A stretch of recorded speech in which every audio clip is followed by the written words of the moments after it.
This is Dr. Stephanie King Mattingly, and she's going to share with us Dr. Frank Clark. She's an author, she's a mental wellness speaker, she's a media host who helps people recognize hidden triggers, regain to be calm, speak truth, and move forward with confidence and everyday moments. So, Dr. Stephanie, I'm gonna have to get with you because I'm healing from a head concussion. So this will be really good. I'm Yes. looking forward to the information that you have to share. So give us your best 8 minutes for the Black Hour of Power for Dr. Frank Clark. Thank you so much. About my present day history maker, my inspiring Black leader. His mother once told him, "You've got three strikes against you.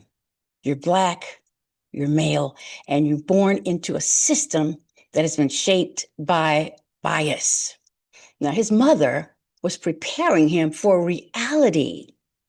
She was equipping him emotionally and mentally for the world that he would face as a Black man. Now, because in this country, especially in the South, awareness like that has often been a part of sheer survival. But what could have become a ceiling became direction. Instead of shrinking, he stepped forward. Instead of buckling under the odds, he chose to challenge them. And so today we honor a man who's turned reality into resolve. He is Dr. Frank Alexander Clark, present day Black history in the making. I first learned about Dr. Clark through a news story announcing that he was the first Black president of the Greenville County Medical Society. And that was especially important to me because my work is in the mental wellness arena, as I've written a book on that, and I'm also a speaker. That word first carries so much weight. It tells us that progress is happening, but it also reminds us just how long the wait has been. Dr. Clark serves as an outpatient psychiatrist at Prisma Health Upstate, and he's also a clinical associate professor at the University of South Carolina School of Medicine in Greenville. He trained at Northwestern University and chose to practice and teach here in South Carolina. Now, beyond local leadership, he served nationally through the American Psychiatric Association as a distinguished fellow, including participation on the task force to address structural racism in psychiatry. And that was work that led to institutional reflection and accountability inside one of the most influential psychiatric bodies in this nation. Now, this is not symbolic work, this is structural work. He didn't chase prestige, he turned and he invested it. His choice to practice in Greenville matters. You see, mental health care in South Carolina faces very serious challenges. There are provider shortages, there are rural access gaps, and there is that persistent stigma. And within the Black community, the conversation about mental health carries history. As you know, there's been a long narrative of strength. Push through, pray it through, keep it in the family. Now, that strength did preserve generations, but strength can also silence pain. Dr. Clark speaks about medical mistrust, not as an accusation, but as history. He reminds us that mistrust didn't appear out of nowhere. It was built over time through exclusion, exploitation, and unequal care. And instead of dismissing that, he has chosen to embrace it.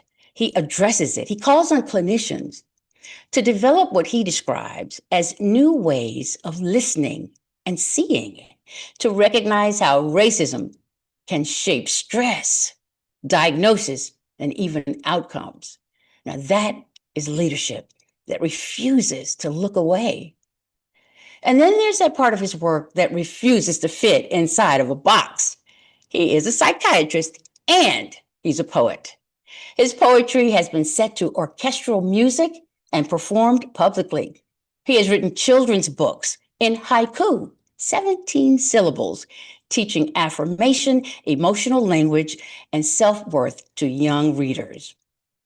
Now, that intersection, this psychiatry and poetry, it's not accidental because healing is not only clinical, it's cultural, emotional, and it's creative. After moments of national grief and racial tension, he has written about resilience, about deferred dreams, and the quiet toll of living under constant pressure. His language, he brings language to experiences that many of us carry silently. And that matters because when leaders speak honestly about lived experience, it changes what others believe is possible. He has said that we must leverage our experiences to improve the experiences of those who come after us. And that's not just resilience, that is responsibility. Black history is not finished. It is being written in exam rooms where patients feel seen, in classrooms where future physicians are taught to think differently, in organizations willing to confront their own history, and in poetry that refuses to let pain remain unnamed. Dr. Frank Alexander Clark embodies this ongoing story. He's bold in intellect, he's clear in his conviction, and grounded in service. And so today we honor Dr. Frank Alexander Clark, a man of faith. Thank you for choosing purpose over pressure and progress over comfort. We are better because of your work. And to learn more about Dr. Clark, visit his website, drfrankclark.com. Wow, Dr. Stephanie, that is amazing. You did that so eloquently, so smooth, and historically sound for a Black leader of authority, courage, and knowledge of this day. It's nice to know those of us who are still here. One thing that amazes me, Dr. Stephanie, is because you and I rolled over from one century into another. Yes. And as I was talking about my share, Miss Betty, who was the forest ranger, born in 1921 and to have lived over 100 years. And she had the opportunity also to roll over from one century into another. And when we think about it, we are already a quarter in to this 21st century, 2026. And I thank Dr. Smiley for honoring our culture, for honoring the community of Black history, because now more than ever, we have to take a stand. We have to know the history, do the research, and most of all, those of us who actually live the history, we must be able to share that with our generations to come.